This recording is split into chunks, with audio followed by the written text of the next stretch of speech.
Good morning dear students. Second year के second paper में हमने कल जेनेटिक्स का एक जनरल इंट्रोडक्शन देखा था। इसी टॉपिक को हम थोड़ा सा आगे और देखते हैं और आज हमारा बिंदु है a brief history of genetics.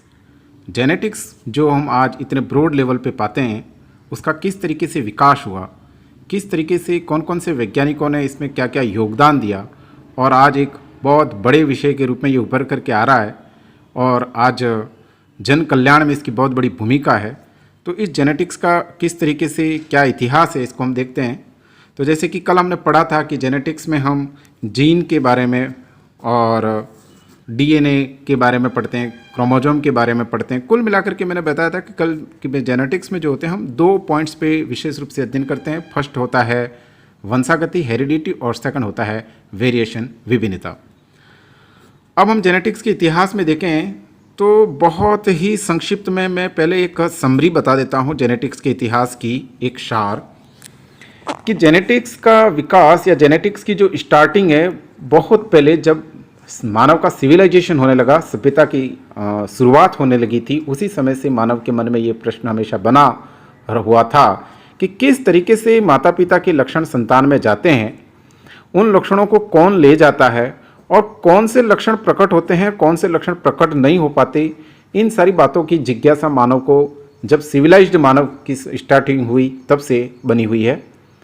तो इसी संबंध में बहुत पुराने समय में पाइथागोरस, हिप्पोक्रेटस, अरस्तु, एपिक्यूरस ऐसे कई विद्वान थे, दार्शनिक थे। उन्होंने जेनेटिक्स के बारे में उस समय अपनी तरफ से कुछ संकल्पनाएं प्रस्तुत की थी, हाइपोथेसिस प्रस्तुत की थी, जिसे मैं आगे बताऊंगा। तो इस तरीके से ये प्राचीन काल था। उस समय विज्ञान के बारे में कोई विशेष नॉलेज नहीं था, मानव के शरीर संरचना के बारे में कोई विशेष नॉलेज नहीं था। तो ये जो कुछ भी कहा गया था काफ़ी कुछ परिकल्पना आधारित था। इसके बाद जेनेटिक्स की जो वास्तविक शुरुआत है, एक विज्ञान के रूप में इसकी जो स्थापना है वो मेंडल के कार्यों से स्टार्ट होती है और इसीलिए जेनेटिक्स के पितामह कहा जाता है मेंडल को। ऑगस्टियन फ्रियर ग्रेगर जॉन मेंडल ने मटर के पौधे यानी कि पाइसम सेटाइवम पर कार्य किया था और मोनोहाइब्रिड, डाईहाइब्रिड और पॉलीहाइब्रिड क्रॉस करवाए थे। इसके बाद में उन्होंने कुछ नियम दिए थे जैसे कि law of dominancy, law of purity of gametes and segregation and law of independent assortment ऐसे नियमों का प्रतिपादन किया था और ये बताया था कि जो मेल और फीमेल से लक्षण आते हैं उनमें से वही लक्षण प्रकट होते हैं जो कि प्रभावी होते हैं। इस तरीके से प्रभावी और प्रभावी लक्षणों के बारे में इन्होंने बताया था और इन्होंने अपने अध्ययन के लिए मटर के पौधे को लिया था और उसमें 7 जोड़ी विपर्यासी लक्षणों को उपयोग में लाया था। इसके बाद में सांख्यिकी और गणित का बहुत अच्छा इसमें उपयोग किया था उन्होंने। लेकिन मेंडल के इन कार्यों का उस समय तात्कालिक समय में कोई विशेष महत्व और प्रसिद्धि नहीं मिल पाई क्योंकि उस समय डार्विन का जो पेंजिनवाद वगैरह था वो ज़्यादा प्रचलित था वैज्ञानिकों के मध्य में, आम जनता के मध्य में।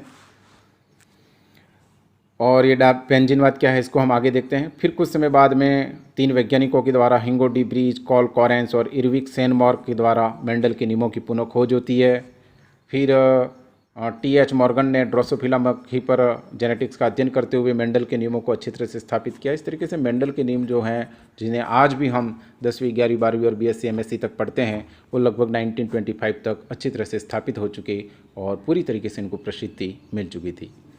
जब इस पता लग गया कि क्रॉस करवाने से किस प्रकार से लक्षण जाते हैं, लक्षणों को कौन दे जाता है, ये सारी बातें उस समय तक पता लग चुकी थी। अंडाणु शुक्राणु की भूमिका भी पता लग चुकी थी। फिर धीरे धीरे वैज्ञानिकों को पता लगा कि भाई ये जो लक्षण है वो क्रोमोसोम के थ्रू जाते हैं। फिर क्रोमोसोम की डिटेल स्टडी होने लगी। इसके बाद में पता लगा कि भाई ये जो लक्षण है वो क्रोमोसोम के अंतर्गत भी एक मॉलिक्यूल्स होता है, डीऑक्सीराइबोज न्यूक्लिक एसिड, डीएनए के थ्रू जाते हैं। फिर उसका अध्ययन होने लगा। 1953 में उसका एक मॉडल आया, Watson Crick model.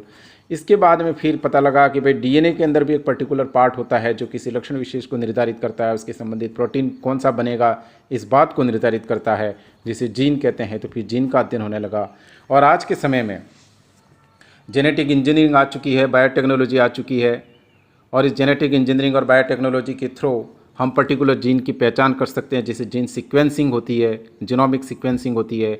Particular gene को हम हटा सकते हैं, रिप्लेस कर सकते हैं, उसकी जगह नया जीन लगा सकते हैं, जीन थेरेपी की जा सकती है। तो काफ़ी कुछ आज जेनेटिक जो है वो एक तरीके से टेक्निकल लाइन में जा चुकी है और जेनेटिक इंजीनियरिंग इसमें की जाने लगी है। तो ये मैंने एक समरी के रूप में बताया कि जेनेटिक्स का उद्भव किस तरीके से हुआ और किस तरीके से आज जेनेटिक्स अपने चरम पर है। तो चलिए इन सारी बातों को एक एक करके हम थोड़ा सा अब डिटेल में देख लेते हैं।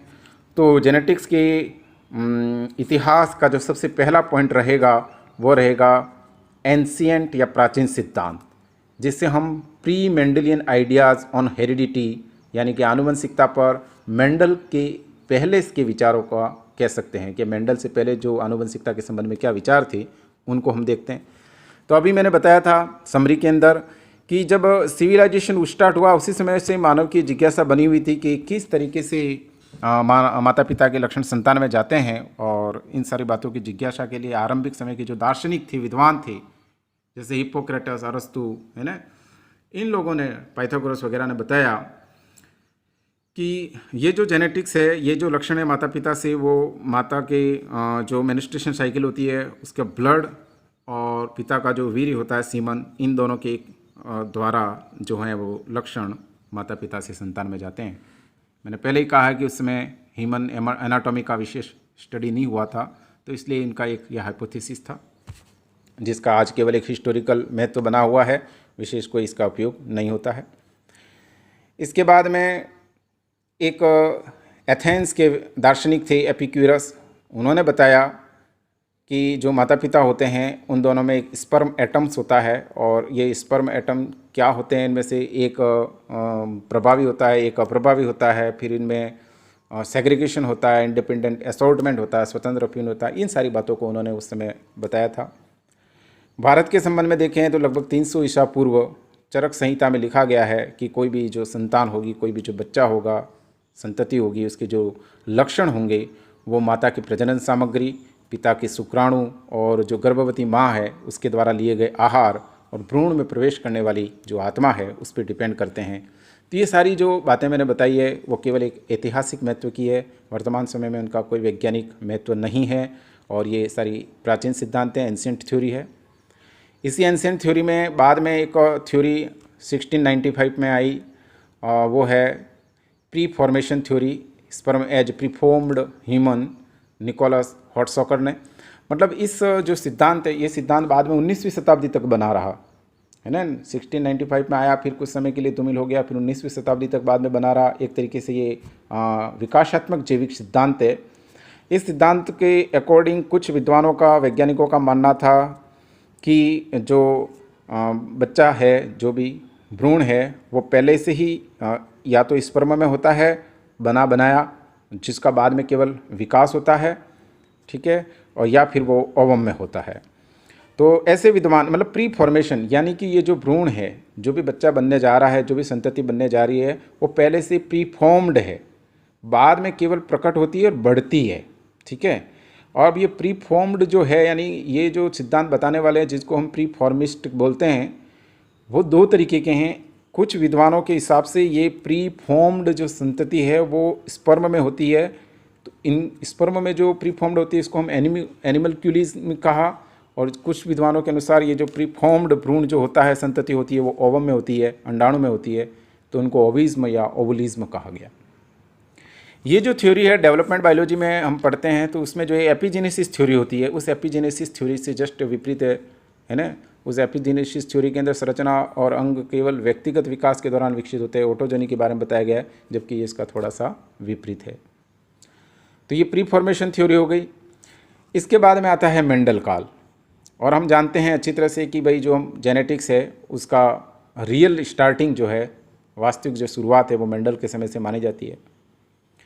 तो मेंडल ने क्या किया था, 1856 से लेकर के 1865 तक मटर के पौधे पर, पाइसम सेटाइवम पर प्रयोग किए, उद्यान मटर के पर क्रॉस करवाए, कई पीढ़ियों तक क्रॉस करवाए, और इन क्रॉस करवाने के बाद में उन्होंने नर, मादा, समयुग्मजी, विषमयुग्मजी लेते गए और देखते गए कि लक्षणों में क्या क्या परिवर्तन आ रहा है, कौन कौन से लक्षण आगे पीढ़ी में जा रहे हैं।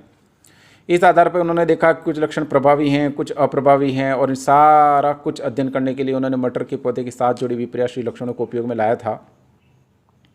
फिर इसी के आधार पर उन्होंने 3 नियम बताए थे, वो पहले भी मैंने डिस्क्राइब किया, बाद में मेंडल को पढ़ेंगे डिटेल में, उसमें बताऊंगा। फिर उस समय उन्होंने बताया कि लक्षणों को एक पीढ़ी से दूसरी पीढ़ी में ले जाने का काम कुछ कणों के द्वारा होता है, कुछ और इन कणों को उन्होंने कारक या फैक्टर नाम दिया। बाद में जाकर के पता लगा ये कारक या फैक्टर जो जीन का साइनोनिम से एक तरीके से जीन के समानार्थी है। ठीक है, तो इस तरीके से मेंडल का उस समय जो योगदान रहा था शुरुआती दौर में वो सबसे ज़्यादा प्रसिद्ध रहा और इसीलिए मेंडल को जेनेटिक्स का पितामह फादर बोला जाता है। नेक्स्ट पॉइंट है पोस्ट मेंडल, यानी कि मेंडल के बाद लेकिन मेंडल के नियमों की पुनः खोज से पहले का टाइम, उस दौरान पेनजेनेसिस थ्योरी, पेंजिनवाद, ये जो थ्योरी है वो डार्विन के द्वारा, चार्ल्स डार्विन ने दी थी। इस थ्योरी के हिसाब से, इस थ्योरी के अनुसार बॉडी के प्रत्येक भाग में छोटे छोटे कण होते हैं, जैसे जेम्ब्यूल्स कह सकते हैं। वो वहाँ से बॉडी के प्रत्येक पार्ट से ये छोटे कण निकलते हैं, निकल करके गोनाड्स यानी कि आपके जनन अंगों में जाते हैं और फिर वहाँ से वो अंडाणु में जाएंगे अगर फीमेल है, और फिर शुक्राणु में जाएंगे अगर वो नर है, मेल है। तो ये अंडाणु और शुक्राणु जो होते हैं उनमें उस पूरी बॉडी से आए हुए छोटे छोटे कण समाहित होते हैं, फिर बाद में जाकर के वो दोनों फर्टिलाइज्ड होते हैं। तो इस तरीके से ये लक्षण जो हैं पूरी बॉडी के, माँ के और पूरी बॉडी में पिता के लक्षण अंडाणु और शुक्राणु के द्वारा नेक्स्ट पीढ़ी में जाते हैं। ठीक है, तो इस तरीके से ये हो गया पेंजिनवाद। अब है पेंजिनवाद के बाद में एक थ्योरी और आई थी जिसे जर्म प्लाज्म थ्योरी कहते हैं, जो ऑगस्ट विजमान ने दी थी लेमार्कवाद के विरोध में। उन्होंने कई पीढ़ियों तक चूहे की पूंछ को काटा और बताया कि भाई ऐसा ज़रूरी नहीं है कि जो लक्षण माता पिता में होते हैं वो लक्षण संतति में जाते हो, या जो भी मतलब लक्षण उपयोग में आ रहा हो वो अगला संतति में जाता हो। तो उन्होंने इसको थोड़ा सा और ज़्यादा क्लासीफाइड करके बताया कि कुछ लक्षण ऐसे होते हैं जो अगली पीढ़ी में जाते हैं और कुछ लक्षण ऐसे होते हैं जो अगली पीढ़ी में नहीं जाते। अब कौन से लक्षण अगली पीढ़ी में जाएंगे, कौन से लक्षण अगली पीढ़ी में नहीं जाएंगे, उसके लिए उन्होंने तय किया या बताया कि जो लक्षण सोमेटोप्लाज्म में होते हैं, कायिक कोशिका में होते हैं, आपके शरीर की जो कोशिकाएं उनमें होते हैं, वो अगली पीढ़ी में नहीं जाते। और जो लक्षण जर्म प्लाज्म में होते हैं, जनन द्रव्य में होते हैं, यानी कि जनन कोशिका में पाए जाते हैं, वो ही अगली पीढ़ी में जाते हैं। तो इस तरीके से उन्होंने जर्म प्लाज्म और सोमेटोप्लाज्म में थोड़ा सा विभेदन किया और बताया कि अगली पीढ़ी में जो लक्षण है वो जर्म प्लाज्म वाले जाते हैं। इसके बाद होती है मेंडल के नियमों की पुनः खोज। तो मेंडल के नियमों की पुनः खोज जो है वो, उसमें 3 वैज्ञानिकों का विशेष योगदान है, हिंगो डी ब्रीज, कॉल कॉरेंस और इरविक वॉन शेरमार्क। हिंगो डी ब्रीज ने आइनिथोरा लेमार्कियाना यानी कि इवनिंग प्रिमरोज के ऊपर अध्ययन किया और अपना एक सिद्धांत प्रतिपादित किया जो कि आज इवोल्यूशनरी बायोलॉजी में बहुत फेमस है, जिसको उत्परिवर्तनवाद बोलते हैं, म्यूटेशन है ना। एक तरीके से डिसकंटिन्यू हेरिडिटी, असतत वंशागति के बारे में उन्होंने बताया। कॉल कॉरेंस ने मक्का और मटर के ऊपर संकरण के प्रयोग किए और प्रयोग करने के बाद में अपने प्रयोगों को आगे और बढ़ाने के लिए रेफरेंस के लिए कुछ साहित्य को इकट्ठा करने लगे और उसमें पता चला कि ये जो कुछ भी कर रहे हैं और उनको अपने क्रॉस से जो भी परिणाम प्राप्त हो रहे हैं, ऐसा बहुत पहले मेंडल कर चुके हैं और मेंडल इन परिणामों को प्राप्त कर चुके हैं। इसके बाद सेम एक बॉटनिस्ट थे इरविक वॉन शेरमार्क, वो भी मटर के ऊपर ब्रीडिंग का प्रयोग कर रहे थे और उन्होंने भी देखा कि उनके प्रयोगों के जो परिणाम हैं, ऐसे ही परिणाम बहुत पहले मेंडल ने भी अपने प्रयोगों में बता चुके हैं। तो इस तरीके से इन तीनों वैज्ञानिकों ने देखा कि जो कुछ भी इनको परिणाम प्राप्त हो रहा है, ऐसा परिणाम मेंडल पहले बता चुके हैं और इस तरीके से मेंडल के नियमों की पुनः खोज होती है। मेंडल के नियम पुनः, हालांकि इसमें काफ़ी कुछ बड़ी बातें और भी हैं, लेकिन संक्षिप्त में हम बता सकते हैं कि भाई इस तरीके से इन तीनों विद्वानों ने बताया कि मेंडल के जो नियम हैं वो काफ़ी प्रासंगिक हैं और महत्वपूर्ण हैं और वापस वैज्ञानिकों के ध्यान में आए और आज तक हम इन नियमों को पढ़ रहे हैं। अब हम पढ़ेंगे इसी जेनेटिक्स के इतिहास को कि किस तरीके से आदिम काल से लेकर के आज जेनेटिक्स में कौन कौन से वैज्ञानिकों ने कब कब क्या क्या खोज की, क्या क्या योगदान दिया। एक एक पॉइंट इसको देखते हैं हम। तो सबसे पहला पॉइंट 1856 से लेकर के 1863 और 66 तक मेंडल का है। मेंडल के नियम है और मेंडल के नियमों का प्रतिपादन मेंडल ने अपनी एक एक्सपेरिमेंट ऑन प्लांट हाइब्रिडाइजेशन, पादपों में संकरण के नाम से, शीर्षक के नाम से ब्रून जो है वहाँ की एक सोसाइटी की जो पत्रिका थी, नेचुरल सोसाइटी पत्रिका, उसमें प्रकाशित किए थे। इसके बाद में 1869 में 1869 में फ्रेडरिक मॉइसर ने फ्रेडरिक माइसर ने न्यूक्लिक एसिड की खोज की वाइट ब्लड सेल के अंदर, और जिसे 1871 में आइसोलेट किया था न्यूक्लिक एसिड, न्यूक्लिन नाम दिया उसको। फिर 1880 से लेकर के 1890 में वॉल्टर फ्लेमिंग और स्ट्रसबर्गर ने सेल डिवीजन के दौरान क्रोमोसोम का किस तरीके से डिस्ट्रीब्यूशन होता है उसका अध्ययन किया, इसकी खोज की।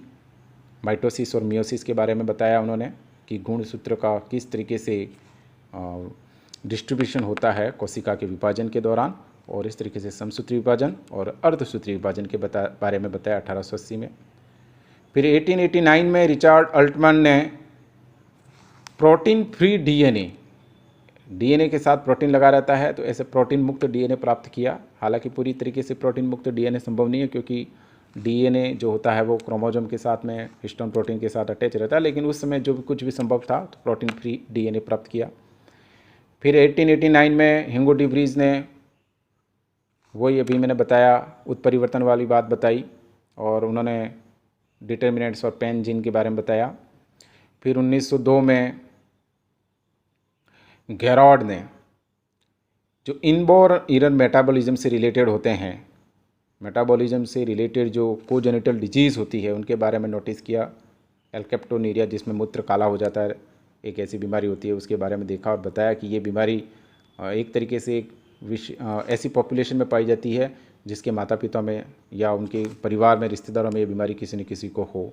तो इस तरीके से जेनेटिक्स में मतलब जो डिसऑर्डर होते हैं और उनकी किस तरीके से वंशागति होती है, विशेष रूप से मेटाबॉलिक डिसऑर्डर के बारे में सबसे पहले इन्होंने बताया आर्किबाल्ड गेरॉड ने। फिर 1903 में वाल्टर सट्टन और थियोडोर बोवेरी ने गुणसूत्र का सिद्धांत प्रतिपादित किया, क्रोमोसोम थ्योरी प्रतिपादित की, ठीक है, और बताया कि ये जो क्रोमोसोम होते हैं वही मेंडल के जो लॉ हैं, मेंडल का जो नियम है वंशागति के बारे में जो सिद्धांत है उसका एक भौतिक आधार है, ठीक है। फिर 1905 में विलियम बेटसन ने जेनेटिक शब्द का प्रतिपादन किया, आनुवंशिकी शब्द बेटसन ने दिया है, और कब दिया, 1905 में। और इसके